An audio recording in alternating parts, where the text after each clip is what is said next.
Alright guys, we are at the 2004 Trailblazer. Today we're going to be changing the oil and oil filter as part of the process in this no start. This car cranks but does not start. Gave us a code of a P00014, which we changed yesterday. That was the VVT solenoid. And now we're going to change the oil. You always want to change the oil and oil filter if you're going to do that part. Make sure you got fresh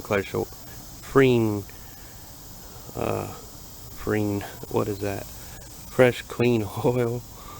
And I did check the oil dipstick. It is pretty dirty, definitely needs changing, so we're going to take care of that now.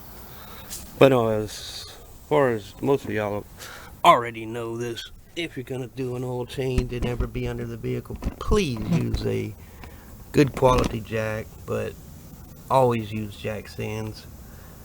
Always. We got a block on our rear tire. Make sure it doesn't roll backwards on us. And on these 2004s are basically a 2002. Let me fix the camera here and get you all set up.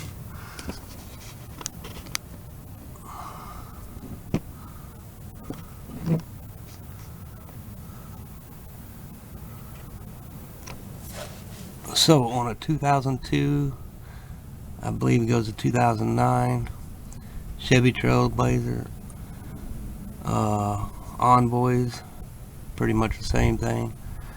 You're gonna have this little cover, and inside there's a square here with two bolts or screws holding it on.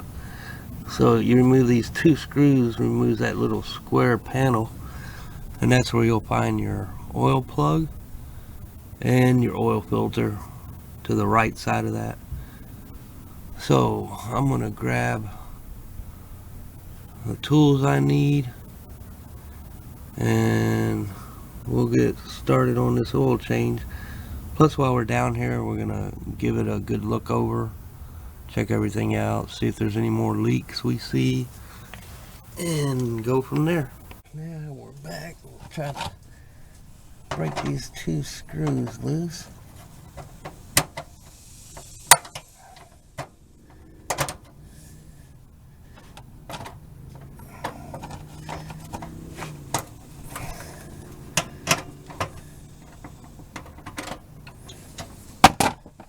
Drop it in the oil pan. That's perfect.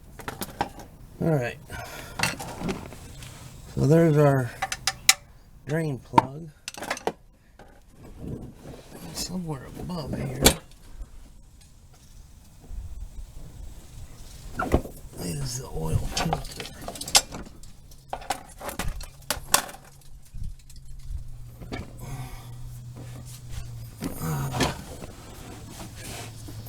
There's the oil filter.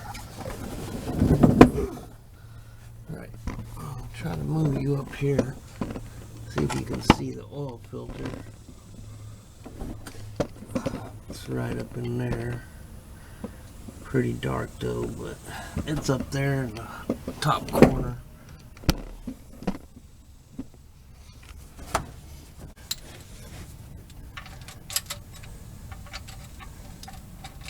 Alright, looks like a 13 millimeter.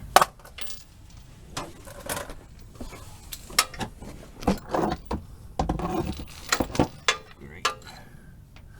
Alright.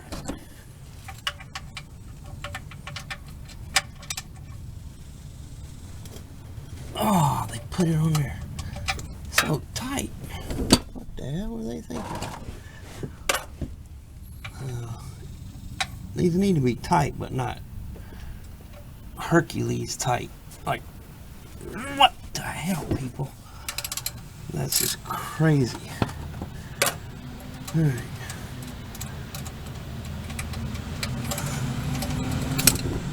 Oh, that's gonna hurt tomorrow. Alright, it looks like somebody tried to put like a 1/2 inch 9/16 on there or something. They got it pretty good and stripped, but it ought to be alright. My oil pans, I need to move this jack just a little bit because it's in the way of the drain pan.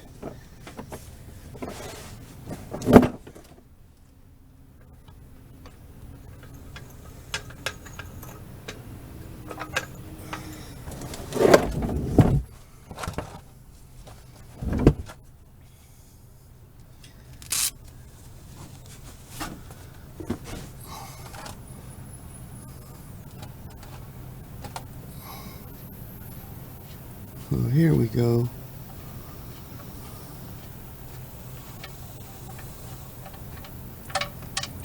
Oh no, that's not good at all, boys. That's not good at all. We have a buttload of water coming out of that oil. Not good, not good. Not good at all.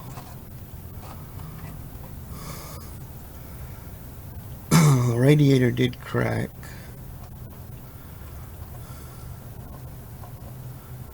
But I'm not sure what's going on with all that water. That's not good. And it looks like I need another oil pan. Holy moly. Let me get another bucket.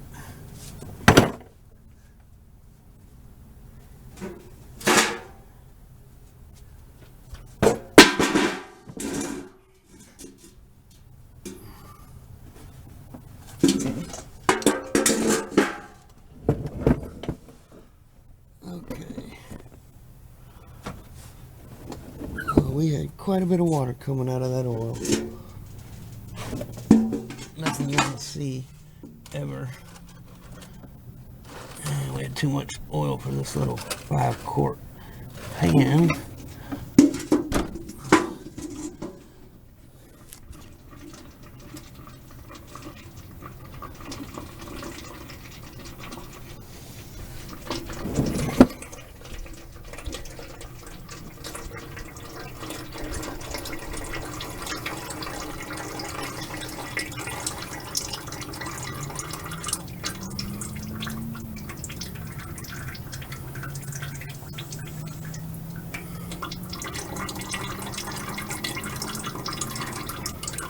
Well, I hope we don't have a head gasket issue.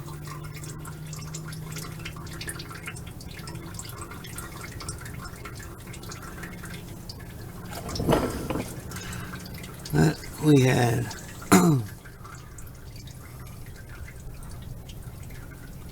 about a cup of water, maybe 2 cups of water coming out first before the oil. And I know this car got extremely hot while he was driving it on the road. I don't know if that was due to the radiator cracking and then leaked all the water out, or if something like the clutch fan gave out and then it got hot, so hot that it cracked the radiator. I'm not sure the scenario. I know it was full of oil. I checked it on the dipstick and I didn't see nothing milky or anything like that indicating water. But sure enough, there was water in the oil. So I'm going to have to do some investigation, see what's going on with that.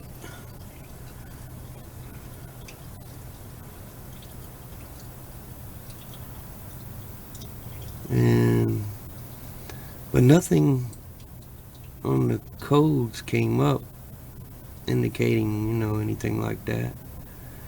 All we got was a P0014, and that's for the BVT sensor.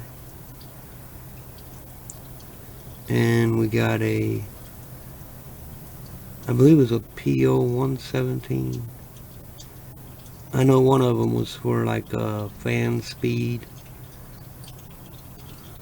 sensor, but that could have been due to it, you know, having the extremely overheating on the highway situation going on. But we shall find out. I'm gonna go ahead and take off the oil filter now. I don't know where I can set y'all to actually see this, but I'll just leave you right here. And maybe y'all be able to see it once I pull it out.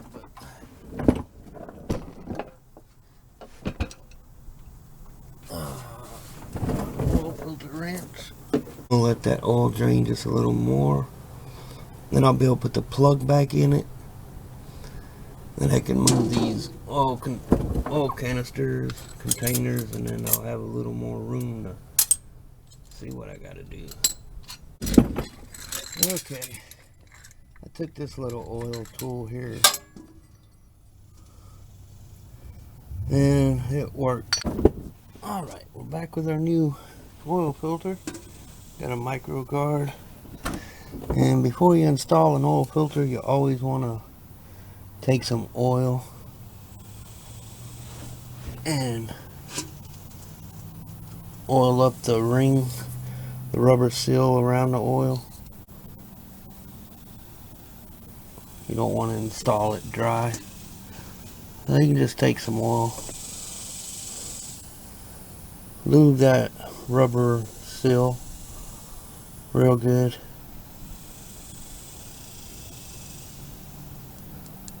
And then install the new oil filter. Now it's on.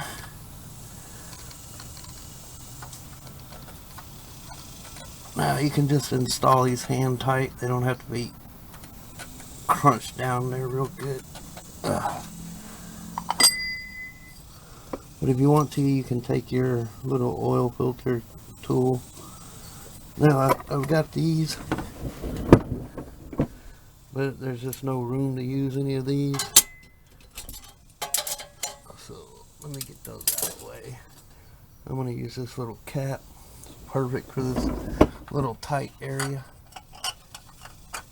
And I don't want to crank it down. I'm just going to put a little bit more oomph on it.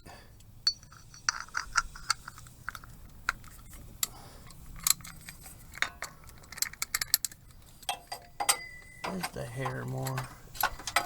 Make sure it's on there real good, but not super tight. There we go. There. And that's tight enough for the oil filter. So now we got a new oil filter in. We'll tighten up our plug down here. Hope I didn't knock y'all out of view. Try to lift it up a little.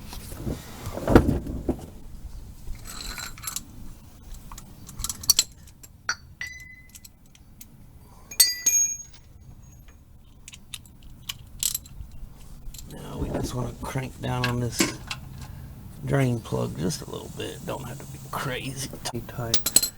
Alright. So now we can install our little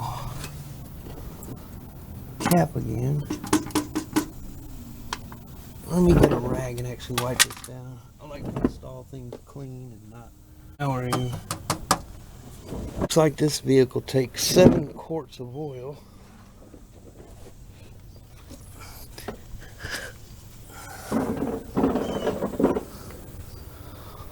So that takes care of our bottom section of the oil change. I'm going to pick all these tools up and take the old oil, pour them into a container so we can take them up to AutoZone and drop them off. And I'll take the jack stands down and put this back on all fours. So I'm going to get on that and then we'll come back a little bit later.